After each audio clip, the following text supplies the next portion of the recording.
My guest today is Jennifer Castor-Price, curator of African, Asian, and Ancient American art at the Kimbell Art Museum. So the Kimbell has a new exhibit called The Language of Beauty in African Art that features 200 African artworks. What can folks expect from this show?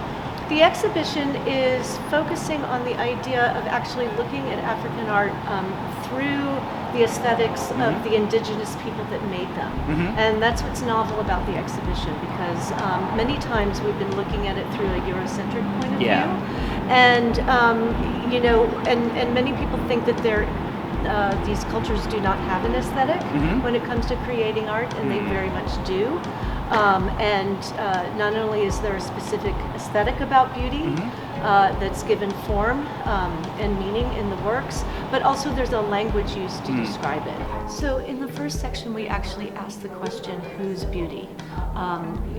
What does beauty mean to the people who made these sculptures and figures, and how does that function? Here we have actually 4 examples from the Chokwe culture. Their art is actually fairly realistic, and we see here a female mask, but it's an idealized version of what feminine beauty is. It has shiny skin, it has a very elaborate coiffure.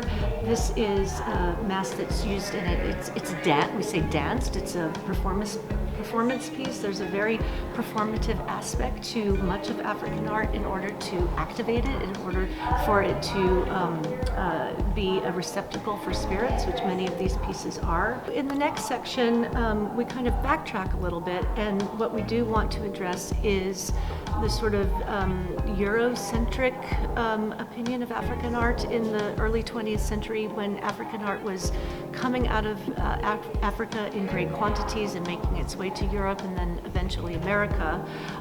It was coming out with no research, with no understanding of its original context or use, and coming on the market, and certain, definitely avant-garde artists like Picasso, Brancusi, Modigliani, expressionist artists were looking at this art for inspiration and basically just taking the formal properties of it and using it to create a new art form, but again, not knowing anything about its original context or meaning, just looking at the formal properties. So the next section of the exhibition looks at how objects speak. And what that means is, in the absence of context, we can learn a lot about an object just through scale, through the materials that are used, through the skill in which they're made. We have a wonderful example here of a ritual stool, a prestige stool that was actually owned by a king. This is a stool that he would carry around with him when he went kind of on, to visit other kings or to make rounds in the kingdom. We can see that this stool is covered in glass beads. These come from Bohemia and Venice. So again, these are imported materials, very expensive, very precious, very rare, an indication that it would only be used for somebody of very high status and rank.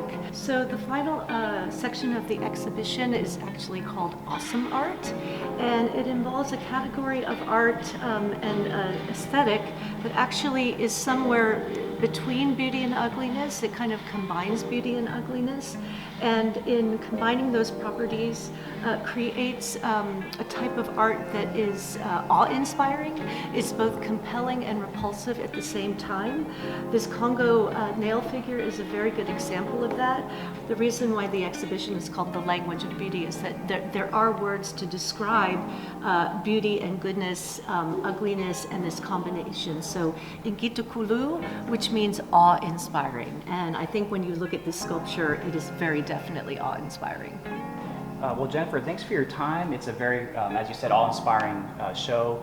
You also mentioned that historically these works have been shown to Americans without a lot of context and research, and it's clear that you and your colleagues have put a lot of time into explaining this and curating it.